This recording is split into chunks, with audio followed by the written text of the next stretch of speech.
ഇടുക്കിയിലെ ശാന്തൻപാറ ചിന്നക്കനാൽ പഞ്ചായത്തുകളിൽ ജനജീവിതത്തിന് ഭീഷണിയായ കാട്ടാന അരിക്കൊമ്പനെ പിടികൂടി പറമ്പിക്കുളത്തേക്ക് മാറ്റാൻ ഹൈക്കോടതി ഉത്തരവ്. കോടതി നിയോഗിച്ച വിദഗ്ധ സമിതിയുടെ റിപ്പോർട്ട് പരിഗണിച്ചാണ് തീരുമാനം.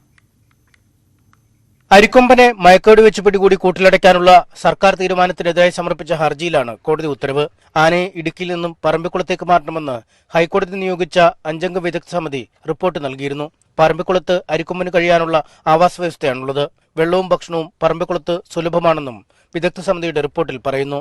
ഇടുക്കിയിൽ തന്നെയുള്ള പെരിയാർ കടുവ സംരക്ഷണ കേന്ദ്രത്തിലേക്ക് മാറ്റിക്കൂടെ എന്ന് കോടതി ആരാഞ്ഞെങ്കിലും വിദഗ്ധ സമിതി നിർദ്ദേശം അംഗീകരിക്കുകയായിരുന്നു. ആനയെ പിടികൂടുന്നതിന് റവന്യൂ, പോലീസ്, അഗ്നിരക്ഷാ വിഭാഗങ്ങൾ ആവശ്യമായ സഹായം നൽകണം. അരിക്കൊമ്പനെ പിടികൂടുന്നതിൽ സോഷ്യൽ മീഡിയ ആഘോഷങ്ങൾ വേണ്ട എന്നും കോടതി വ്യക്തമാക്കി. ആനയെ തടവിലാക്കണോ പുനരധിവസിപ്പിക്കണമോ എന്ന കാര്യത്തിൽ ചീഫ് ലൈഫ് വാർഡൻ തീരുമാനിക്കേണ്ടതെന്ന് സർക്കാർ നിലപാടെടുത്തപ്പോൾ പ്രശ്നത്തിന് ശാശ്വതമായ പരിഹാരമാണ് ലക്ഷ്യമെന്ന് കോടതി പറഞ്ഞു. ജനവാസ കേന്ദ്രത്തിലേക്ക് ഇറങ്ങുന്ന ഒരു മൃഗത്തെയും പിടികൂടുന്നത് പരിഹാരമല്ലെന്നും ജനങ്ങളെ കൂടി വിശ്വാസത്തിലെടുത്തുള്ള നടപടികളാണ് വേണ്ടതെന്നും കോടതി നിരീക്ഷിച്ചു. മൃഗങ്ങളുടെ മനുഷ്യന്റെയൊക്കെ താല്പര്യങ്ങൾ സംരക്ഷിച്ചുകൊണ്ടുള്ള ഒരു സമീപനം വേണം. അതിനകത്ത് പഞ്ചായത്തിന്റേതുൾപ്പെടെയുള്ള നിർദ്ദേശങ്ങൾ കോടതി ഗൗരവത്തോടുകൂടി പരിഗണിക്കും എന്നാണ് പറഞ്ഞിട്ടുള്ളത്.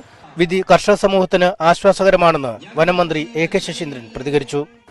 കർഷക സമൂഹത്തിന് ഏറെ ആശ്വാസം നൽകുന്ന തൃപ്തികരമായ ഒരു വിധിയായിട്ടാണ് കണക്കാക്കേണ്ടത്. ഹൈക്കോടതി ഉത്തരവിന്റെ പകർപ്പ് ലഭിച്ച ശേഷമാവും ആനയെ എങ്ങനെ പിടികൂടണം എന്നടക്കമുള്ള കാര്യങ്ങളിൽ വനം വകുപ്പ് തീരുമാനമെടുക്കുക. ന്യൂസ് 18 കൊച്ചി. അരിക്കൊമ്പനെ പറമ്പിക്കുളത്തേക്ക് മാറ്റാനുള്ള ഹൈക്കോടതി ഉത്തരവിന്റെ ആശ്വാസത്തിലാണ് ചിന്നക്കനാലിലെയും ശാന്തൻപാറയിലെയും നിവാസികൾ. ജനപ്രതിനിധികളും സമരസമിതിയും വിധിയെ സ്വാഗതം ചെയ്തു. കോടതിയുടെ ഉത്തരവിനെ മാനിക്കുന്നു, അതിനെ അഭിവാദ്യം ചെയ്യുകയാണ്. പക്ഷേ ഒരു കാര്യമാണ്, ഇതിന്റെ പേരിലൊന്നും ഇവിടെ പ്രകടനവും ആഹ്ലാദമൊന്നും നടത്താൻ പാടില്ലെന്നൊന്നും കോടതി പറഞ്ഞൊന്നും ശരിയല്ല. ഇവിടുത്തെ ജനങ്ങളുടെ മൗലിക അവകാശത്തിന്റെ മേലുള്ള കയ്യേറ്റമാണ്. അതൊന്നും അംഗീകരിക്കാൻ പറ്റില്ല എന്നുള്ള കാര്യം കൂടെ പറയും. ഇന്ന് കോടതിയുടെ ഉത്തരവ് അനുസരിച്ച് ഞങ്ങൾ സമരം അവസാനിപ്പിക്കും. അതാണല്ലോ നമ്മുടെ ആവശ്യം. ആനയെ അരിക്കൊമ്പനെ എന്ന ആനയെ നാട്ടിൽ നിന്ന് മാറ്റണം എന്നായിരുന്നു നമ്മുടെ ആവശ്യം. ബാക്കി എന്ത് ചെയ്യണമെന്ന് അവരെ തീരുമാനിക്കണ്ട. ഞങ്ങളുടെ ശല്യത്തിൽ നിന്ന് ഒഴിവാക്കിയതുകൊണ്ട് ഞങ്ങൾ സമരം അവസാനിപ്പിക്കും. സമരം 6ാം ദിവസമാണ്. ഈ ആനേനെ അരിക്കൊമ്പനെ ഇവിടുന്ന് മാറ്റണമെന്നാണ് ഇവിടുത്തെ ജനങ്ങളുടെയും ഇവിടുത്തെ നാട്ടുകാരുടെയും ആവശ്യം. ഇത് ഇന്ന് മാറ്റുമെന്നുള്ള ഒരു പ്രതീക്ഷയിലാണ്. അത് മാറ്റിയാൽ വളരെ സന്തോഷമുണ്ട് ആ കാര്യത്തിൽ. ഇനി സ്കൂളിൽ പോകാൻ പേടിയില്ലാതെ ഇനി ഞങ്ങൾ സ്കൂളിൽ പോയിട്ട് വരും. കുഞ്ഞും കുട്ടികൾക്കൊക്കെ സന്തോഷമായിട്ട് ഇറങ്ങാനുള്ള ഇതുണ്ട്. ഞങ്ങൾ ഈ രാപ്പകൽ സമരം ഈ 6 ദിവസം ഞങ്ങൾ ഈ ചെയ്തതിന്റെ ഒരു ഫലം ഞങ്ങൾക്ക് കണ്ടതിന്റെ സന്തോഷം.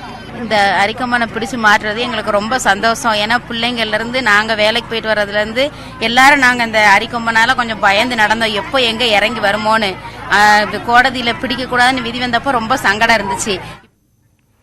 പ്രിൻസ് ജെയിംസ് ചേരുന്നു. പ്രിൻസ്, വലിയ സന്തോഷത്തിലായിരിക്കും. സ്വാഭാവികമായിട്ടും അവരവരുടെ ആഹ്ലാദ പ്രകടനം നടത്തും. കോടതി പറഞ്ഞത് ഒരു ഭാഗത്തുണ്ട് എങ്കിൽ പോലും സമരം അവസാനിപ്പിച്ചിട്ടുണ്ടോ? ഇപ്പോൾ എന്താണ് അവിടെ നിന്നുള്ള പുതിയ വിവരങ്ങൾ? ധന്യ, കർഷക കൂട്ടായ്മയുടെ ഒരു വിജയം അതാണ് എന്ന് തന്നെയാണ് നാട്ടുകാർ പറയുന്നത്. സമരം പൂർണ്ണമായും അവസാനിപ്പിച്ചു. രാപ്പകൽ സമരം 6 ദിവസത്തോളം സിംഗകണ്ഠത്തെ രാപ്പകൽ സമരം നടന്നു. അതിന് മുൻപ് ഒരു ദിവസം ഹർത്താൽ നടന്നിരുന്നു. ചിന്നക്കനാൽ ശാന്തൻപാറ പഞ്ചായത്തുകൾ വലിയ ഒരു പ്രതിഷേധം മുൻപ് കോടതിയിൽ ഇടപെടലിനെ തുടർന്നുണ്ടായിരുന്നു. എന്തായാലും ആ പ്രതിഷേധങ്ങൾക്കെല്ലാം ഒരു ഫലം കണ്ടു എന്ന് തന്നെയാണ് നാട്ടുകാർ പറയുന്നത്. സമരം അവസാനിപ്പിച്ചു. കാരണം കഴിഞ്ഞ ദിവസം വിദഗ്ധ സമിതി ഇവിടെ സന്ദർശിക്കുകയും ജനങ്ങളിൽ നിന്നും ആദിവാസി കുടികളുടെ പ്രതിനിധികളിൽ നിന്നും ജനപ്രതിനിധികളിൽ നിന്നുമൊക്കെ വിവരങ്ങൾ ശേഖരിക്കുകയും അതിനനുസരിച്ചുള്ള റിപ്പോർട്ട് തയ്യാറാക്കുകയും ഇവിടുന്ന് ആനയെ മാറ്റുക എന്നുള്ള ഒരു തീരുമാനത്തിലേക്ക് എത്തുകയും ചെയ്തിരിക്കുന്നു. വലിയ ആശ്വാസത്തിലാണ് ജനങ്ങൾ. ഏറ്റവും അപകടകാരിയായ മറ്റാനകളുണ്ട്. ചക്കക്കൊമ്പൻ, മുട്ടവാലൻ തുടങ്ങിയ ആനകളൊക്കെ ഈ സിംഗകണ്ഠം, BL റാം, 301 കോളനി തുടങ്ങിയ പ്രദേശങ്ങളിലേക്ക് ഇറങ്ങാറുണ്ടെങ്കിലും ഏറ്റവും അപകടകാരി അരിക്കൊമ്പനാണ്. എല്ലാ ദിവസവും ഇവൻ ഇറങ്ങാറുണ്ട്. ഒപ്പം വീടുകൾക്ക് നേരെ തുടർച്ചയായ ആക്രമണങ്ങൾ ഉണ്ടാകുന്ന ഒരു അരയാണ്. അതുകൊണ്ട് തന്നെ അരിക്കൊമ്പനെ ആദ്യം തന്നെ മാറ്റുക എന്നുള്ളതാണ് ആളുകൾ മുൻപോട്ട് വെച്ച ഒരു ആവശ്യം. അത് അംഗീകരിക്കപ്പെട്ടിരിക്കുന്നു. അതുകൊണ്ട് തന്നെ വലിയ സന്തോഷത്തിലാണ് ആളുകൾ. കോടതി ആഹ്ലാദ പ്രകടനങ്ങളൊക്കെ നടത്തരുത് എന്ന് പറഞ്ഞതുകൊണ്ട് വലിയ തോതിലുള്ള ഒരു ആഹ്ലാദ പ്രകടനങ്ങളിലേക്കൊന്നും ആളുകൾ മുതിർന്നില്ല എങ്കിൽ പോലും ഇവർ വളരെ സന്തോഷത്തിലാണ്. അവരുടെ അവകാശം അവർ തേടിയെടുത്തു. ഈ മേഖലയിൽ ജീവിക്കാനുള്ള വലിയ പ്രതിസന്ധി സൃഷ്ടിച്ചിരുന്ന അരിക്കൊമ്പൻ, വീടുകളിലൊക്കെ സ്ഥിരമായി എത്തിക്കൊണ്ടിരുന്ന അരിക്കൊമ്പൻ, അവനെ മാറ്റുന്നതിനുള്ള ഒരു നടപടി കോടതിയുടെ ഇടപെടലിലൂടെ ഉണ്ടായിരിക്കുന്നു. വലിയ ആഹ്ലാദത്തോടെയാണ്, വലിയ സന്തോഷത്തോടെയാണ് കോടതി വിധിയെ നാട്ടുകാർ സ്വീകരിച്ചിരിക്കുന്നത് തന്നെയാണ്. ഇവിടെ സമരം വിജയിച്ചു, അത് ആശ്വാസകരമാണ്. അരിക്കൊമ്പനെ മാറ്റാമെന്നുള്ള തീരുമാനവും എടുത്തു. പക്ഷേ നിലവിലുള്ള അവരുടെ സ്ഥിതിയിൽ, ഇല്ലെങ്കിൽ അവിടെയുള്ള ഈ ഒരു ഭീഷണിയിൽ, വന്യമൃഗ ഭീഷണിയിൽ നിന്ന് ഇവർ മോചിതരാവുന്നില്ല. ആ കാര്യത്തിൽ മറ്റെന്തെങ്കിലും തുടർ നടപടിക്കായി ഇല്ലെങ്കിൽ നിയമപരമായി നീങ്ങാനൊക്കെയുള്ള ആലോചന ഈ രണ്ട് പഞ്ചായത്തുകൾക്കുമുണ്ടോ?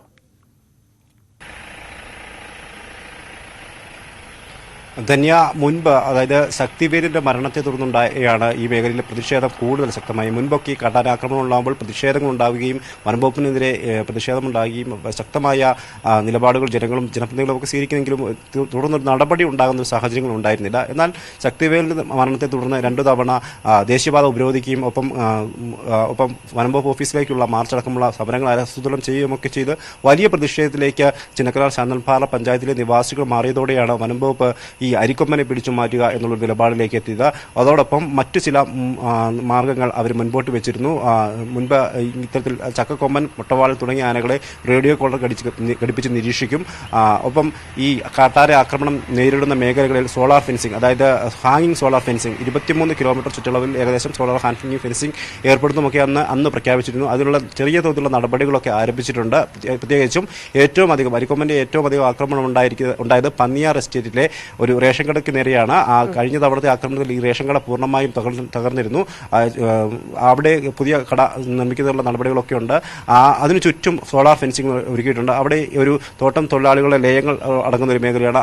ആ പ്രദേശത്തുമൊക്കെ സോളാർ ഫെൻസിംഗ്, ഒപ്പം ആനേരങ്കൽ മേഖലയിൽ സോളാർ ഫെൻസിംഗ്, ഒപ്പം ഈ സിംഗകണ്ഠം മേഖലയിലൊക്കെ ഉൾപ്പെടുത്തിക്കൊണ്ട് ഒരു സോളാർ ഫെൻസിംഗ് രീതി, അത് ഹാങ്ങിങ് സോളാർ ഫെൻസിംഗ് രീതിയിലേക്ക് എത്തുകയും അവിടെ അങ്ങനെ ആട്ടാര ഈ ജനവാസ മേഖലയിലേക്ക് ഇറങ്ങുന്നതിനുള്ള നടപടി മുൻപ് ആലോചിച്ചിരുന്നു. അത് ഏതാനും മാസങ്ങൾക്ക് മുൻപുള്ള തീരുമാനത്തിൽ, അതായത് കളക്ടറേറ്റിൽ വനമന്ത്രിയുടെ നേതൃത്വത്തിൽ ചേർന്ന ഒരു യോഗത്തിൽ തീരുമാനമെടുത്തിരുന്നു. ആ ഒരു നടപടിയിലേക്കും വരും എന്നുള്ളത് തന്നെയാണ് ജനങ്ങളുടെ പ്രതീക്ഷ. അതായത് ചക്കക്കൊമ്പൻ, മുട്ടവാലൻ തുടങ്ങിയ ആനകളെ നിരീക്ഷിക്കുകയും സോളാർ ഫെൻസിംഗ് ഉൾപ്പെടെ ഏർപ്പെടുത്തിക്കൊണ്ട് ഈ മേഖലയിലേക്ക് ആന കടന്നു വരാതിരിക്കാനുള്ള ഒരു നടപടികൾ ഉണ്ടാവുകയും ഇടപെടൽ ഉണ്ടാവുകയും ചെയ്യുമെന്നാണ് നാട്ടുകാർ കരുതുന്നത്. അതിനോടൊപ്പം തന്നെയാണ് ചിന്നക്കനാൽ ശാന്തൻപാറ പഞ്ചായത്തുകളിലെ ജനപ്രതിനിധികളും മുൻപോട്ട് പോകുന്ന അത്തരത്തിലുള്ള ഇടപെടലുകൾ. പൂർണ്ണമായും മേഖലയിലെ കാട്ടാന ശല്യത്തിന് ഒരു പരിധി, ഒരു അവസാനമുണ്ടാകുക എന്നുള്ളത് തന്നെയാണ് ഇവരുടെ ആവശ്യം. കാരണം ചിന്നക്കനാൽ മേഖല അല്ലെങ്കിൽ ശാന്തൻപാറ മേഖല ഒരു വലിയ ഒരു ജനവാസ മേഖല തന്നെയാണ്. പതിറ്റാണ്ടുകളായി തോട്ടം തൊഴിലാളികൾ, അതായത് ഏലത്തോട്ടം തൊഴിലാളികളൊക്കെ അധിവസിക്കുന്ന ഒരു മേഖലയാണ്, ഒരു വലിയ ജനവാസ മേഖലയാണ്. അതുകൊണ്ട് തന്നെ ഈ ആനശല്യം എത്രയും പെട്ടെന്ന് എന്തായാലും ഈ പ്രശ്നം പരിഹരിക്കാനുള്ള ഒരു തുടക്കമായിട്ട് ഇത് മാറട്ടെ.